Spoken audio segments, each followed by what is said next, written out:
palace's night, and then boisterous laughter erupts along the path, and a bunch of the boozers in the trunk blow out of the sleeping village, clatter their way toward the sleeping fields on the night this Palisade night.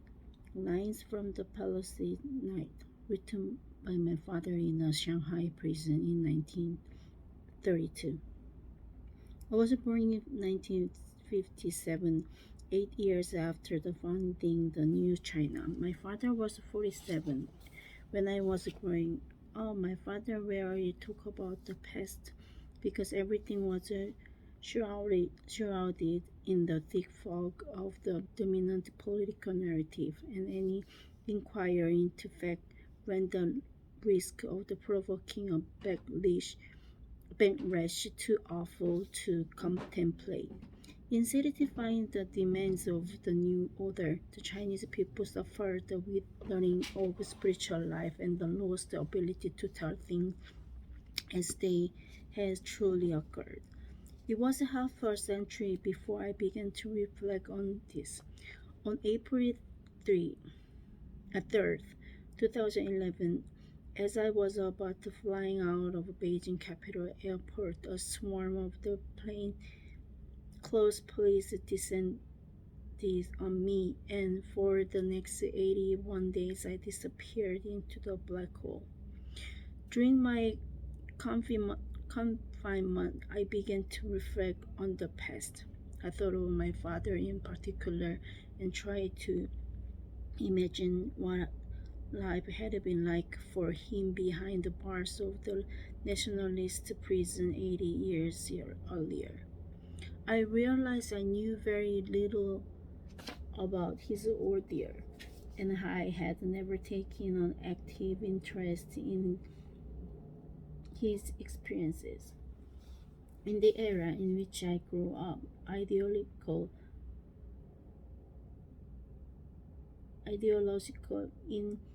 indoctrination exposed us to an intense, invasive light that made our memories vanish like shadows. Memories were a burden, and it was best to be done with them. Soon, people lost not only the will but also the power to remember. When yesterday, today, and tomorrow merge into an indistinguishable blur, memory, apart from being potentially dangerous, has very little meaning at all. Many of my earliest memories are lectures. When I was a young boy, the world to me was a split screen. On one side, U.S. imperialists and strutted around the tuxedos and top hats, walking stick in hand, trailed by their running dogs. The British, French, German, and Italian and Japanese, along with the Kuomintang, reactionaries entrenched on Taiwan. On the other side stood Mao Zedong and the sunflowers flanking him. That's to say, the people of Asia, Africa, and Latin America seeking the independence and the liberation from the colonialism and imperialism. It was we who represented the light and the future. In propaganda pictures, and the Vietnamese leader Grandpa Ho Chi Minh was accompanied by fearless young Vietnamese in the bamboo hats. Their guns trained on the U.S. warplanes in the sky above. Every day we were treated to heroic stories of their victories over the Yankee bandits.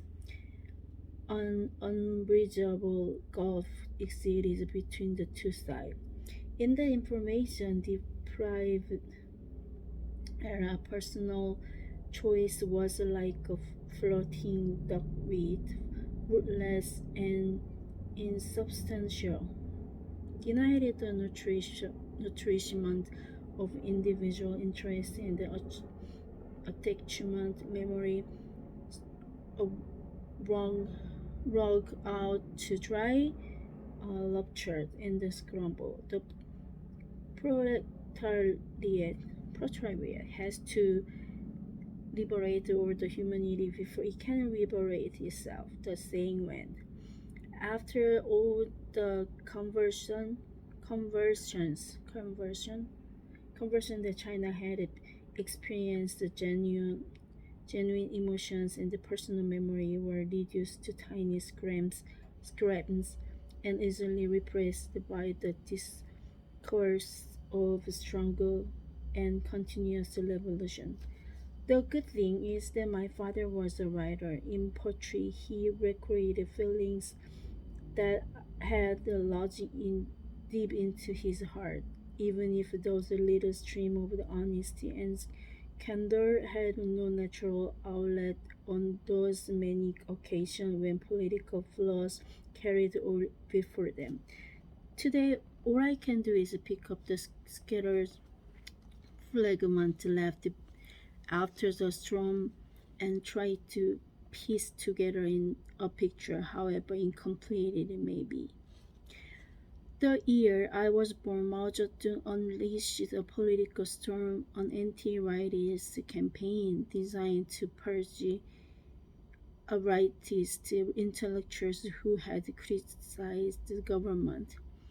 The whirlpool that swallowed up my father upended my life too, leaving a mark on me that I carry to this day. As a leading rightist among Chinese writers, my father was exiled and forced to undergo reform through the labor, bringing to an abrupt and relatively comfortable life that he had enjoyed after the establishment of the new regime in 1949. Expelled at first to the icy wilderness of the far northeast, we are later transferred to the town of the Shihe at the foot of the Xinjiang's Tian Shan mountain range, like a little boat finding a refuge in a typhoon. We sheltered there until the political winds shifted direction again.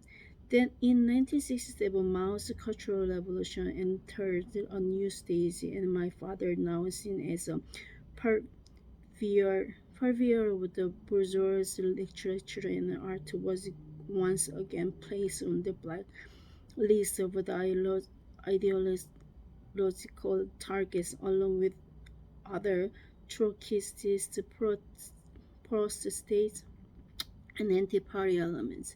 I was about to turn 10, and the events that followed have stayed with me always.